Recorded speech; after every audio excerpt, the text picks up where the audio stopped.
Hello, here is Mosmi. Welcome back to my channel Science with Mosmi. Let's start our chapter. Hello friends, today we are going to start NCERT textbook of science. Class 8, chapter 9, reproduction in animal part 1. If you like the video then please press the like button and subscribe the channel. So let's start reproduction in animals part 1. Reproduction in animal, आपने ये नाम पहले से कभी सुना है reproduction? हाँ, जरूर सुना है. ये हमने पढ़ा था reproduction in plants in earlier classes. और अब हम पढ़ने जा रहे हैं रिप्रोडक्शन इन एनिमल्स. ये रिप्रोडक्शन है क्या? What is this reproduction? This is nothing but A life process. This is a symptom of all living things. यानी कि किसी भी जीवित वस्तु का लिविंग होने का जो बहुत सारे सिम्टम्स होते हैं उन्हीं में से एक है रिप्रोडक्शन. रिप्रोडक्शन ये क्यों जरूरी है? तो फिर it is essential for the continuation of a species. अगर किसी एनिमल का, उसी स्पेसीज का हम चाहते हैं कि आगे दूर दूर तक वो रहे और एक्सटिंक्ट ना हो जाए, तो फिर रिप्रोडक्शन बहुत ही जरूरी है. और रिप्रोडक्शन में क्या होता है? It produces offsprings of its kind which is fertile one. यानी कि रिप्रोडक्शन में हमें उसी टाइप ऑफ प्राणी फिर से मिलते हैं जो कि फर्टाइल वन, मतलब वो अपने प्रकार के प्रोड्यूस करने के लिए सक्षम हो. तो फिर आइए शुरू करते हैं chapter. Do you recall the process of digestion, circulation and respiration which you have studied in your previous classes? आपने पहले क्लासेस में पढ़ा है लाइफ प्रोसेसेस. क्या? Digestion, circulation, respiration. यानी कि ये सब हमारे टू मेंटेन आवर लाइफ ये सब जरूरी है. खाना खाना, उसको डाइजेस्ट करना, ब्लड सर्कुलेशन, रेस्पिरेशन, श्वसन प्रणाली, ये सब जरूरी है. ऐसे ही और एक है लाइफ प्रोसेस है रिप्रोडक्शन, जो कि सभी प्राणियों में देखा जाता है. This processes are essential for the survival of every individual. प्राणियों की सर्वाइवल के लिए, आगे के लिए, कंटिन्यूएशन के लिए ये रिप्रोडक्शन बहुत ही जरूरी है. You have also learned about the process of reproduction in plants.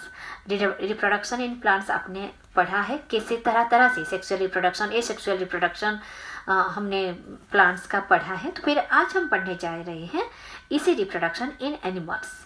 Reproduction is essential for the continuation of species. Imagine that what have happened if organisms had not reproduced. अब जरा सोचिए तो, अगर ये रिप्रोडक्शन ना होता प्राणियों में तो कैसा होता, हमारा क्या कुछ असुविधा होता? तो you will realise that reproduction is very important as it ensures the continuation of similar kind of individual generation after generation. तो फिर अगर आप सोचेंगे रिप्रोडक्शन ना होता तो क्या होता, फिर आपको पता चलेगा कि इसका वैल्यू कितना इम्पोर्टेंट है. तो ये हमको ये एंश्योर करता है कि हाँ भाई, इसी प्राणी का अगर रिप्रोडक्शन हो रहा है तो ऐसे वाला और भी जीव ऐसे ही मिलेंगे पीढ़ी दर पीढ़ी. ठीक है, तो फिर ये बहुत जरूरी है. You have already learned in your previous class about reproduction in plants. In this chapter we shall learn how reproduction takes place in animals. तो इसी चैप्टर में हम नया क्या डिस्कशन करेंगे, ये रिप्रोडक्शन कैसे होता है. तो आइए देखते हैं modes of reproduction. Have you seen the young once of different animals. आप अलग अलग एनिमल के छोटे छोटे बच्चे देखे हैं. Try to name some of the young ones by completing table 9.1 shown in example. तो एक टेबल दिया गया है जहाँ पर कि उसका मम्मी और इसका बेटा का, जैसे कैट का किटन हुआ, डॉग का पपी हुआ, ऐसे ही. ये तो आपने यूकेजी में पढ़ा था ना. तो you must have seen the young once of various animals being born. आपने देखा है बहुत से प्राणियों के उसके छोटे बच्चे पैदा होते हैं. Can you tell how chicks and caterpillars are born. आपको पता है कि कैसे चीक्स यानी कि हैन का बच्चा और कैटरपिलर सिल्क मत का बच्चा कैसे पैदा होते हैं. How are kittens and puppies born. तो फिर ये कैट का बच्चा और डॉग का बच्चा भी कैसे पैदा होते हैं. Do you think that these young ones looked the same before as they were born as they do now. Let us find out. आपको क्या लगता है, वो पैदा होते ही जैसे दिखते हैं, क्या बाद में भी ऐसे ही दिखते हैं? नहीं, छोटे बच्चे तो बच्चे हैं, बहुत प्यारे हैं, क्यूट है, पर जब वो बड़े होते हैं अपना फीचर्स चेंज होता रहता है और वो मैच्योर्ड लुक देते हैं ना. तो just as in plants there are two modes by which animals reproduce. जैसे प्लांट में होता है, ऐसे प्राणियों में भी रिप्रोडक्शन की मोड ऑफ रिप्रोडक्शन 2 प्रकार से होते हैं। क्या है? Sexual reproduction and asexual reproduction. तो रफली हम ये मान सकते हैं सेक्सुअल रिप्रोडक्शन में एक मेल पार्टिसिपेंट एक फीमेल पार्टिसिपेंट चाहिए और एसेक्सुअल रिप्रोडक्शन में ये नहीं चाहिए। तो फिर क्या होता है? Sexual reproduction. Try to recall reproduction in plants which you studied in class 7th। Class 7th में हमने पढ़ा था प्लांट के रिप्रोडक्शन के बारे में। You will remember that plants that reproduce sexually have mail and female reproductive parts. जो plants, एक मेल प्लांट होता है और एक फीमेल प्लांट होता है और उनका रिप्रोडक्टिव पार्ट्स होता है। मेल रिप्रोडक्टिव पार्ट जैसे कि आपने पढ़ा था स्टामेन का फिलामेंट और एंथर उसका पार्ट्स होता है। ऐसे फीमेल रिप्रोडक्टिव पार्ट क्या है? एक तो उसका प्लांट का रिप्रोडक्टिव पार्ट है फ्लावर, और फ्लावर में भी मौजूद होता है फीमेल रिप्रोडक्टिव पार्ट पिस्टिल। तो उसका स्टिग्मा, स्टाइल, ओवरी, ये सब आपने पढ़ा था। ऐसे ही can you name these parts? तो ये सब उसके पार्ट्स हैं। In animals also males and females have different reproductive parts और ऑर्गन्स। ऐसे ही जैसे हमारे प्लांट्स में होते हैं, प्राणियों में भी ऐसे पार्ट्स होते हैं। Like plants the reproductive parts in animals also produce gametes that fuse to form a zygote.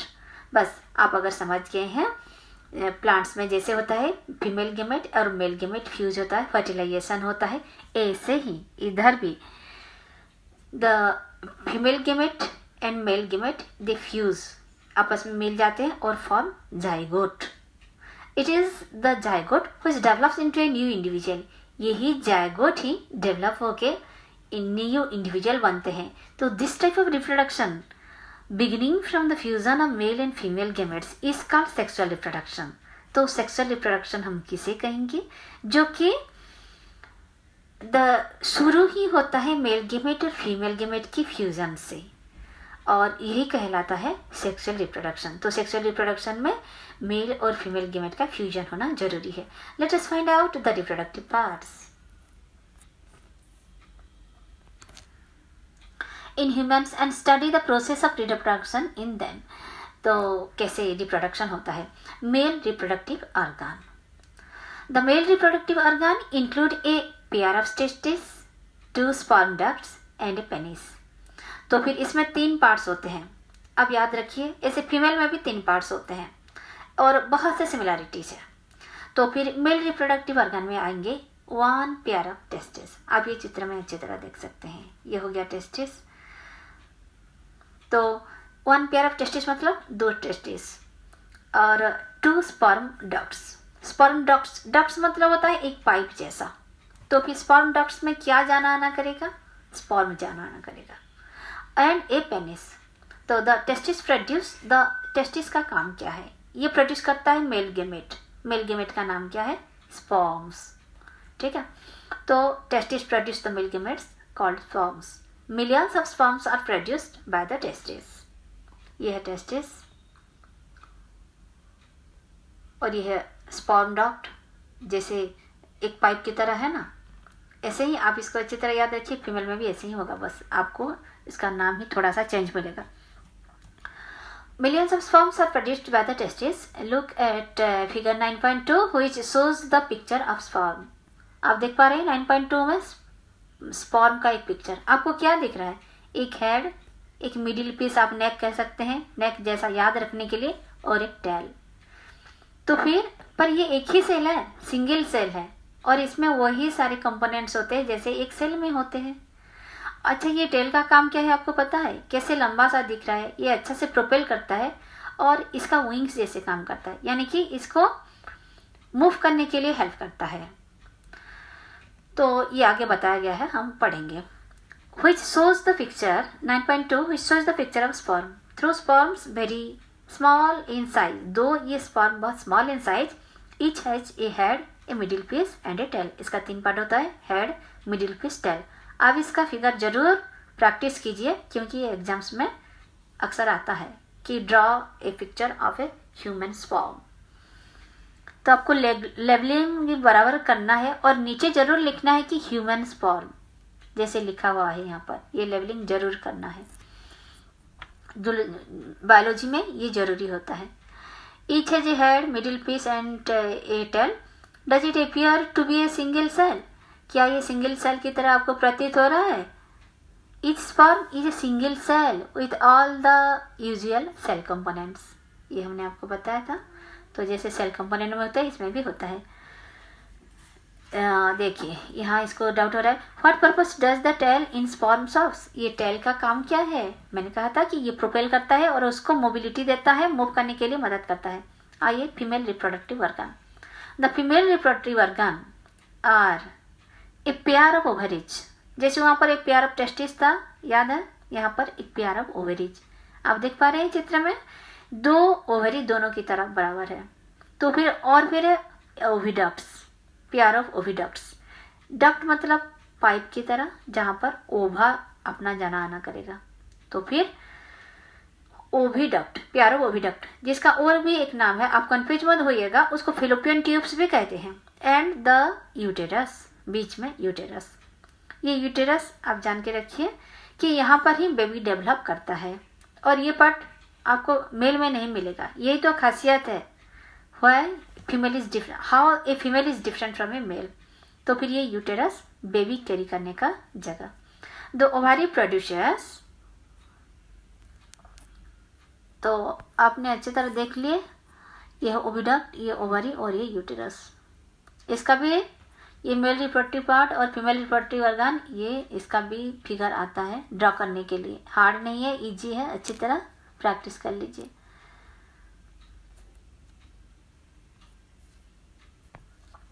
तो फिर female gametes are called ova. Female gametes को ओवा कहते हैं। In human beings a single matured egg is released into the oviduct by one of the ovaries every month. हर महीने एक ovary से एक एग रिलीज होता है। Uterus is the part where development of the baby takes place. तो हमने बताया था यूटेरस में बेबी डेवलप होता है, development of baby takes place in uterus. यही जगह है, बेबी का कमरा है, जहाँ पर वो फीटस के रूप में बढ़ता है। Like the sperm and egg is also a single cell. जैसे स्पर्म एक सिंगल सेल है, ओवम भी, एग भी एक सिंगल सेल ही है। Boucher recalls that the size of an egg in animals varies, कि एग का साइज एनिमल में वेरी करता है। द एग में बी वेरी स्मॉल, ये बहुत छोटा हो सकता है ह्यूमन में, पर much larger in hands. Hand का जो एग आप तो खाते होंगे या फिर देखे तो होंगे ना, तो फिर वो तो बहुत बड़ा है, हमारी आंखों को दिखता है, ऐसे ह्यूमन का इतना बड़ा नहीं है। अच्छा, तो फिर सबसे बड़ा एग किसका है? वो ऑस्ट्रिच का है। तो ostrich egg is the largest. अभी याद रखिए, अक्सर आता है ये। तो fertilisation, the first step in the process of reproduction is the fusion of sperm and an ovum.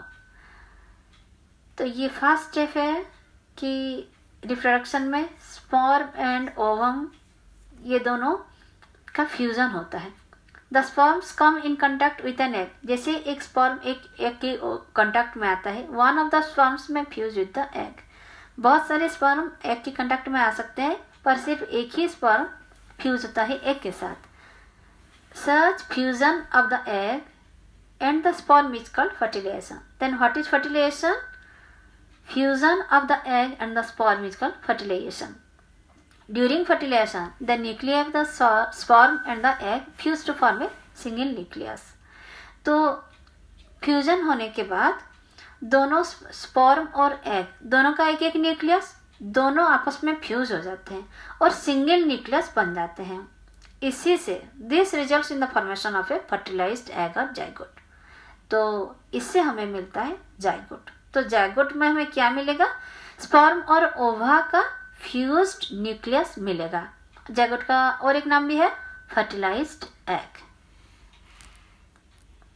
Did you know that the zygote is the beginning of a new individual? तो zygote कैसे बनता है आपको पता चल गया। यही zygote ही बढ़ के एक न्यू इंडिविजुअल होता है। ये इसका फर्स्ट स्टेज है। The process of fertilisation is the meeting of egg cell from the mother and a sperm cell from the father. तो फर्टिलाइजेशन प्रोसेस में क्या होता है?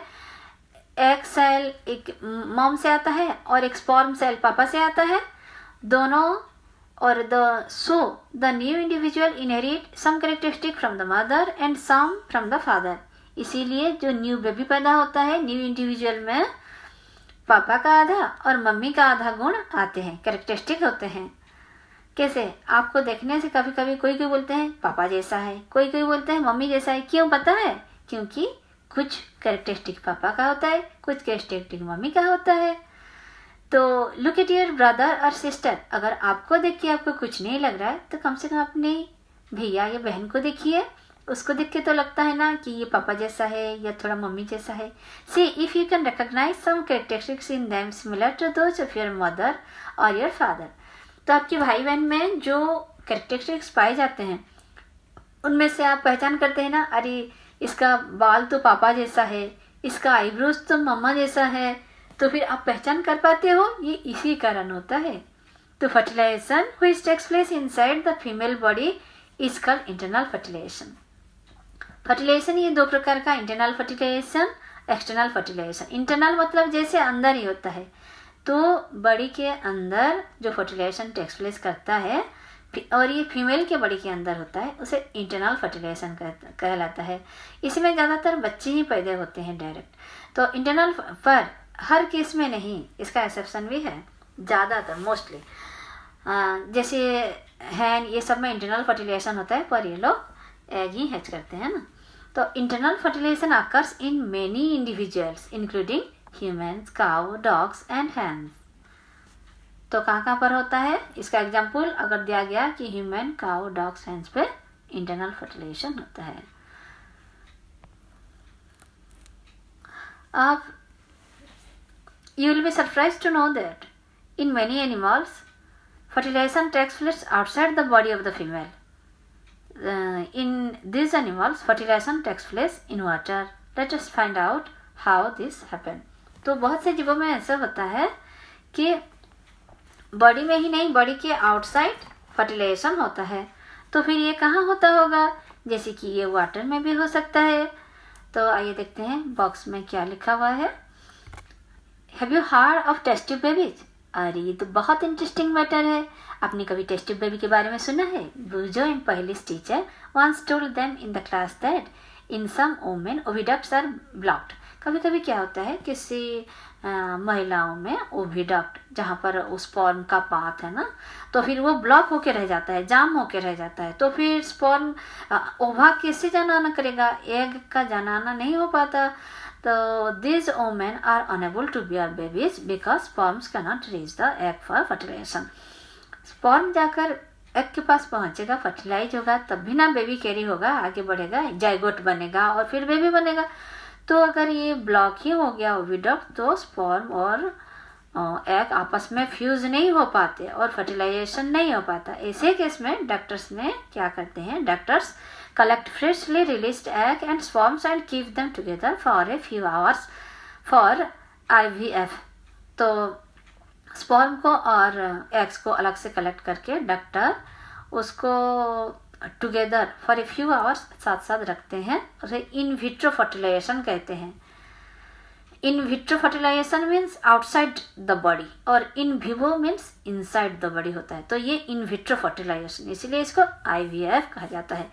इन केस फर्टिलाइजेशन अकर्स, अगर फर्टिलाइजेशन हो गया तो the zygote is allowed to develop for about a week and then it is placed in the mother's uterus. तो फिर फर्टिलाइजेशन हो जाने के बाद बाहर लैब में या फिर आप कहते हैं टेस्ट ट्यूब में, तो उसको बाहर एक हफ्ता तक जाइगोट बनने के लिए जाइगोट को अलाउ किया जाता है बाहर डेवलप करने के लिए. उसके बाद फिर मदर्स के यूटेरस में छोड़ दिया जाता है और जैसे नॉर्मल बेबी डेवलप करते हैं ऐसे वो बेबी भी डेवलप करता है. तो फिर complete development takes place in the uterus and the baby is born like any other baby. Baby is born through this technique are called test tube babies. तो फिर इसी टेक्निक से आपको पता चल गया कि फर्टिलाइजेशन जो है वो बाहर होता है और बाद में उसको जाइगोट 1 वीक बाहर उसका डेवलपमेंट के बाद फिर मदर्स के यूटेरस में छोड़ दिए जाते. ऐसा नहीं कि बेबी पूरा टेस्ट ट्यूब में ही बनता है, ये एक कंफ्यूजिंग टर्म्स है. Babies born through this technique are called test tube babies. The term is actually misleading because babies can not grow in test tubes. Okay, next come to the point. Activity 9.1 visit some ponds और slow flowing streams. आप ऐसे धीरे चलने वाला ऐसे area, ऐसे पानी में जाइए या फिर ऐसे स्ट्रीम में जाइए जहाँ पर कि पानी का बहाव ज़्यादा ना हो और वो थोड़ा स्लो हो, सेलो वाटर हो। ड्यूरिंग स्प्रिंग और रेनी सीजन क्या होता है, look out for the clusters of frogs eggs floating in water. आपको मिलेगा कि जैसे फ्रॉग्स का एग्स फ्लोट कर रहा है। तो write down the colour and size of the eggs, तो फिर उसका कलर और साइज कैसे होता है। ड्यूरिंग स्प्रिंग और rainy season frogs and toads move to ponds and slow flowing streams. तो फिर बसंत ऋतु, स्प्रिंग सीजन या फिर रेनी सीजन हो, उसी सीजन में फ्रॉग्स या फिर टोल पॉन्ड्स जैसे ऐसे स्लो फ्लोइंग स्ट्रीम्स को मूव करते हैं। और when the male and female come together in water, जब मेल फीमेल पानी में साथ साथ आते हैं तब female lays hundreds of eggs, female अपना हंड्रेड्स ऑफ एग्स छोड़ता है। और याद रखिए, unlike hen's egg, frog's egg is not covered by a shell and it is comparatively less delicate, comparatively very delicate. तो फिर जैसे हैन का एग मतलब हमको मन में कैसा पिक्चर आता है, जैसे एक हैन का अंडा है ना, कि बाहर एक जबरदस्त कवरिंग रहेगा, हार्ड कवरिंग रहेगा और फिर अंदर न्यूक्लियस। पर नहीं, सबका ऐसा एग नहीं होता। जैसे फ्रॉग का देखिए, उसका बाहर सेल तो होता ही नहीं है and is comparatively less is very delicate. तो फिर ये जो है बहुत डेलिकेट होता है। तो फिर डेलिकेट होता है तो इसको कैसे अच्छी तरह सेफली हैंडल किया जाए, अरे इसका भी व्यवस्था है। A layer of jelly holds the eggs together and provides protection to the eggs. तो फिर एक लेयर ऑफ जेली रहता है। जेली तो एक जैसे स्पॉन्ज जैसा होता है ना, और वो बाहरी सॉक और उसको एक प्रोटेक्शन देता है, से उसको डेलिकेट थिंग्स को बचा के रखता है। As the eggs are laid, जैसे कि एग ले होता है, the male deposits sperms over them। तो फिर एग्स ले होने के बाद फिर मेल भी आकर अपना स्पर्म छोड़ देता है। तो it's sperm swims randomly in water with the help of its long tail. आपको तो पता है स्पर्म का एक अच्छा सा टेल होता है, पिलपिलाता हुआ, तो फिर वो तैरने लगता है। The sperms comes in contact with the egg, तो स्पर्म एग के कंटैक्ट में आ जाते हैं। ऐसे ही आप सोचिए कि लड़के ज़्यादा घूमते फिरते हैं ना, ऐसे ही स्पर्म भी घूमता फिरने वाला है, आ जाता है एग के पास। दिस रिजल्ट्स इन फर्टिलाइजेशन, अब हो जाता है फर्टिलाइजेशन। तो this type of fertilisation in which the fusion of female and female gametes takes place outside the body of the female is called external fertilisation. तो फिर external fertilisation में क्या होता है कि फ्यूजन ऑफ मेल गेमेट और female gamete तो होता है, पर ये outside the body of female होता है, यानी कि फीमेल के बॉडी के अंदर नहीं होता है, इसीलिए इसको एक्सटर्नल कहा गया है। It is very common in aquatic animal such as fish, starfish. और ये कहा किसी कौन से जीव में पाया जाता है, फिश हुआ, स्टारफिश हुआ, ठीक है। तो who do fish and frogs why do fish and frogs lay eggs in hundreds whereas hen lays only one egg at a time? अरे बाप रे। तो फिर hen तो एक बार में एक देता है, तो फिश और ये सब क्यों इतने सारे देते हैं, क्यों देते हैं पता है, क्योंकि उन लोग की वो सिक्योर्ड नहीं होता। उन लोगों को बहुत सारे जैसे विंड का स्पीड, वाटर का मूवमेंट, ये सब डिस्ट्रॉय कर देता है। और फिर अदर जो एक्वाटिक एनिमल्स है वो एग्स को खा जाते हैं। तो अगर वो लोग 100 छोड़ेंगे ना, तो उसमें कहीं 1-2 बचेगा और फर्टिलाइज होगा, यानी कि बहुत कम ही फर्टिलाइज हो पाता है। और ये जो नेचुरल डिजास्टर का वो सामना करता है।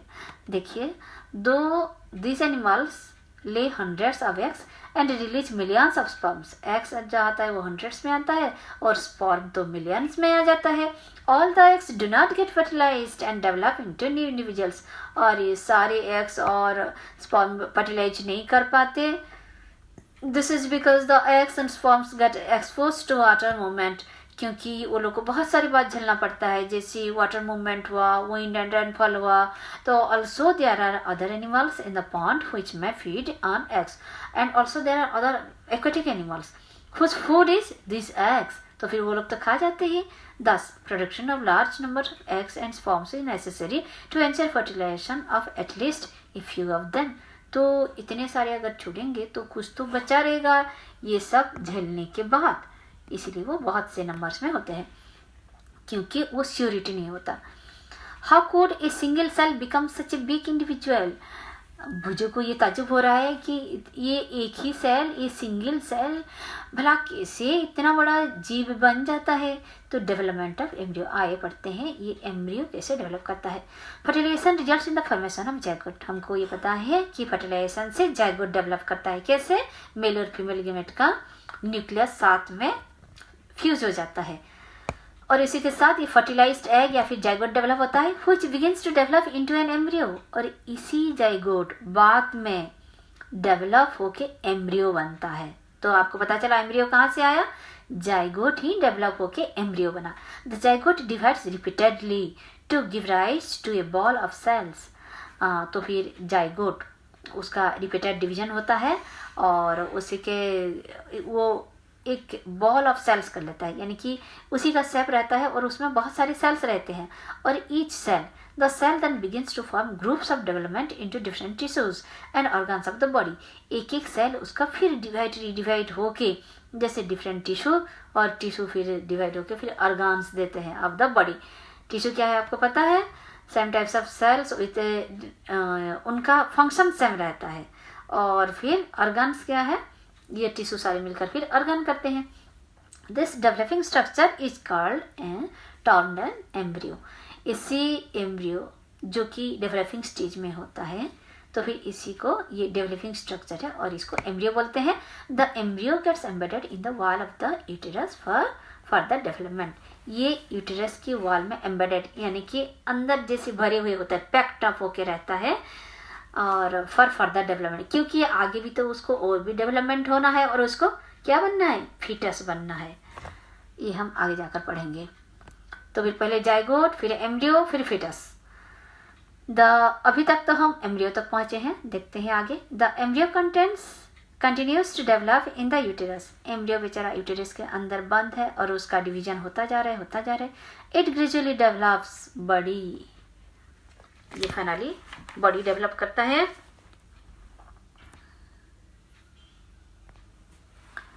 और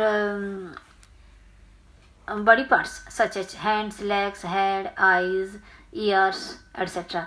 the stage of the embryo in which all the body parts can be identified is called a foetus. तो फिर फीटस हम किसे कहेंगे?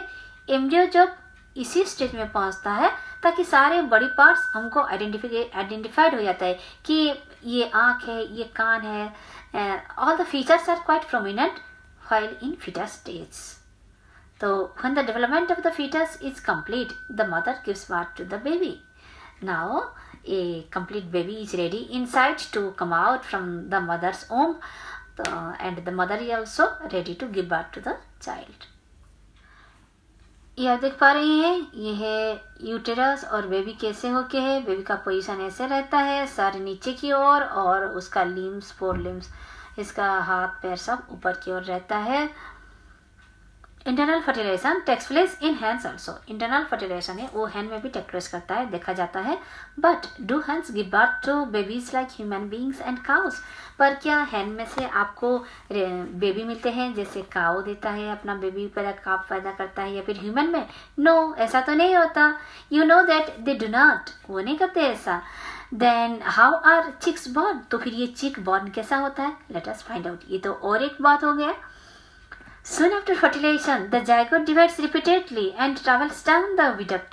जैसे ही फर्टिलाइजेशन हो जाता है तो जाइगोट तुरंत डिवाइड करने लगता है रिपीटेडली, एंड फिर वो रिपीटेडली डिवाइड करने के बाद वो विडक्ट से होके नीचे आ जाता है।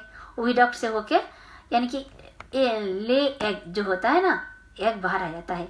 As it travels down many protective layers are formed around it.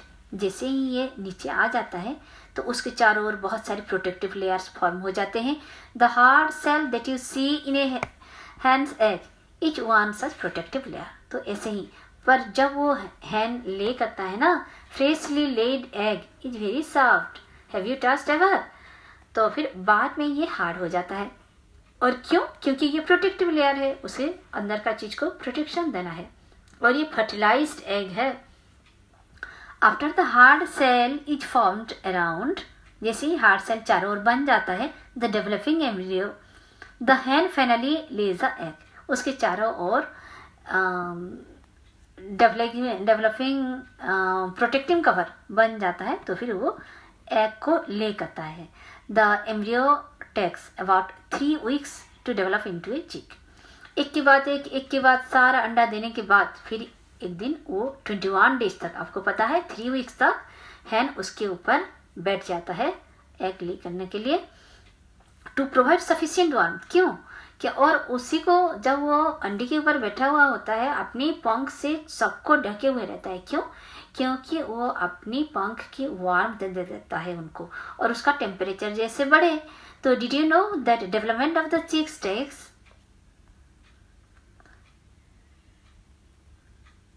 Place inside the egg shell during this period.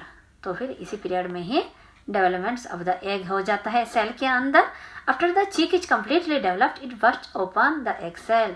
आपने नेशनल ज्योग्राफिक चैनल में देखा होगा क्रोकोडाइल का बच्चा भी कैसे निकलता है उसके अंदर से और एग के अंदर से। तो फिर कंप्लीट डेवलपमेंट हो जाए फिर वो बर्स्ट करके, यानी कि एग को तोड़ के अंदर से बच्चा निकल जाता है।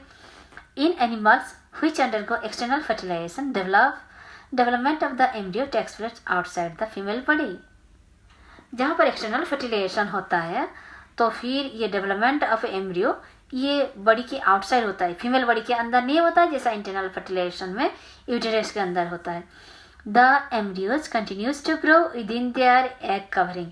और ये एम्ब्रियो अपनी एग कवरिंग के अंदर ही अपना डेवलपमेंट होता रहता है। After the embryos develop the eggs hatch. तो फिर एम्ब्रियो पूरा कंप्लीट डेवलप हो जाने के बाद एग्स हैच हो जाता है। और you must have seen numerous tadpole swimming in Pond's and streams. और ऐसे ही आपने देखा होगा टेडपोल है फ्रॉग का बच्चा, तो फिर ये ऐसे पॉन्ड में तैरने लगता है और स्ट्रीम में खुशी खुशी, जैसे हमारे ह्यूमन बेबीज कुत्ते फुदकते अच्छे लगते हैं ना, तो फिर फ्रॉग की बच्चा भी ऐसे कूदने लगता है। इसी के साथ हमारा फर्स्ट पार्ट खत्म होता है। With this we complete the first part of the chapter. If you like my video, then please subscribe my channel and press the bell icon so that you can get the latest chapter uploaded by me. Thank you.